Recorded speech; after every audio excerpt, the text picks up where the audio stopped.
Hi hello friends, welcome back to my YouTube channel. ಇವತ್ತಿನ ವಿಡಿಯೋದಲ್ಲಿ ಏರೆಳೆಕಾಯಿ ಮಸಾಲ ಚಿತ್ರಾನ್ನ ಯಾವ ಥರ ಮಾಡೋದು ನೋಡೋಣ. ಕ್ವಿಕ್ ಲಂಚ್ ಬಾಕ್ಸ್ ರೆಸಿಪಿ ಅಂತಲೇ ಹೇಳ್ಬೋದು. ತುಂಬ ಕಡಿಮೆ ಸಮಯ ಇದ್ದಾಗ ಈ ಥರ ಮಾಡ್ಕೊಬೋದು.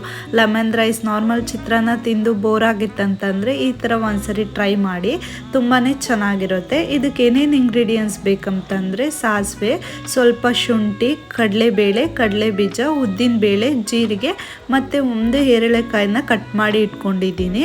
ಸೊ ಒಂದು ಜಾರ್ ತಗೊಂಡು ಒಂದು 4 ಬೆಳ್ಳುಳ್ಳಿನ ಹಾಕೊತಾ ಇದ್ದೀನಿ. ಹಾಗೆ 5 ಮೆಣಸಿನ್ಕಾಯಿ ಕೂಡ ಹಾಕೊತಾ ಇದ್ದೀನಿ. ಮತ್ತು ಸ್ವಲ್ಪ ಶುಂಠಿನ ಚಿಕ್ಕದಾಗಿ ಕಟ್ ಮಾಡಿ ಹಾಕೊತಾ ಇದ್ದೀನಿ. ಸ್ವಲ್ಪ ಕರಿಬೇವಿನ ಸೊಪ್ಪನ್ನ ಹಾಕಿ ಗ್ರೈಂಡ್ ಮಾಡ್ಕೊತಾ ಇದ್ದೀನಿ. ವಾಟರ್ ಹಾಕಿ ಸ್ವಲ್ಪ ತರಿಯಾಗಿಯೇ ರುಬ್ಕೊಳ್ಳಿ, ಫುಲ್ಲು ಸಾಫ್ಟ್ ಮಾಡಿಬಿಡಿ. ಈಗ ಒಂದು ಬಾಣಲೆನ ಇಟ್ಕೊಂಡು 3 ರಿಂದ 4 ಸ್ಪೂನ್ ಎಣ್ಣೆನ ಹಾಕೊತಾ ಇದ್ದೀನಿ. ಎಣ್ಣೆ ಬಿಸಿ ಆದಮೇಲೆ ಸ್ವಲ್ಪ ಸಾಸಿವೆನ ಹಾಕೊತಾ ಇದ್ದೀನಿ. ಸಾಸಿವೆ ಬಂದು ಚೆನ್ನಾಗಿ ಸಿಡಿಬೇಕು. ಅದಾದಮೇಲೆ ನಾನು ಕಡಲೆಬೇಳೆನ ಆ್ಯಡ್ ಮಾಡ್ಕೊತಾ ಇದ್ದೀನಿ. ಹಾಗೆ ಕಡಲೆ ಬೀಜನೂ ಕೂಡ ಹಾಕೊತಾ ಇದ್ದೀನಿ. ಇದೆರಡೂ ಕೂಡ ಸ್ವಲ್ಪ ಗೋಲ್ಡ್ ಕಲರ್ ಬರೋವರೆಗೂ ಫ್ರೈ ಮಾಡ್ಕೊಬೇಕು.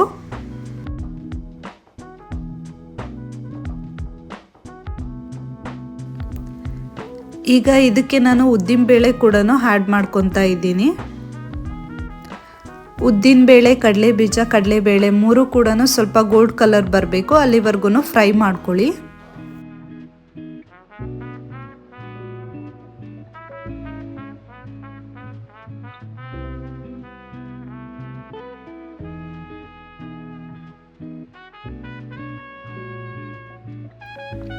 ಈಗ ಇದಕ್ಕೆ ನಾನು ಜೀರಿಗೆನ ಕೂಡ ಹಾಕೊತಾ ಇದ್ದೀನಿ.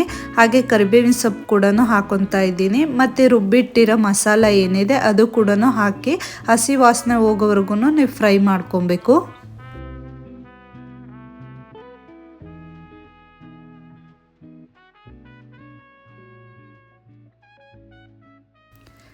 ಈಗ ಕಟ್ ಮಾಡಿ ಇಟ್ಕೊಂಡಿರೋ ಕೊತ್ತಂಬರಿ ಸೊಪ್ಪು ಏನಿದೆ ಅದನ್ನು ಕೂಡ ಹಾಕಿ ಮಿಕ್ಸ್ ಮಾಡ್ಕೊತಾ ಇದ್ದೀನಿ.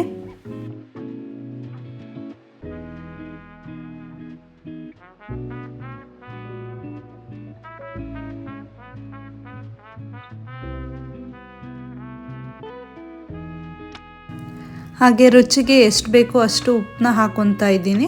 ಸ್ವಲ್ಪ ಅರಶಿನ ಪುಡಿ ಮತ್ತು ಕಟ್ ಮಾಡಿ ಇಟ್ಕೊಂಡಿರೋ ಏರೆಳೆಕಾಯಿ ರಸ ಏನಿದೆ ಅದನ್ನು ಕೂಡ ಹಾಕೊತಾ ಇದ್ದೀನಿ.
ಈಗ ರೆಡಿ ಮಾಡಿ ಇಟ್ಕೊಂಡಿರೋ ರೈಸ್ ಏನಿದೆ ಹಾಕಿ ಮಿಕ್ಸ್ ಮಾಡಿಕೊಂಡ್ರೆ ಆಯಿತು.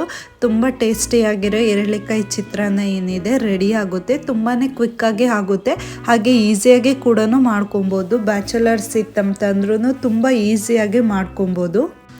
ಇದಂತೂ ತುಂಬ ಸಿಂಪಲ್ ಆ್ಯಂಡು ಕ್ವಿಕ್ಕಾಗಿ ಆಗೋವಂಥ ಲಂಚ್ ಬಾಕ್ಸ್ ರೆಸಿಪಿ ಅಂತಲೇ ಹೇಳ್ಬೋದು.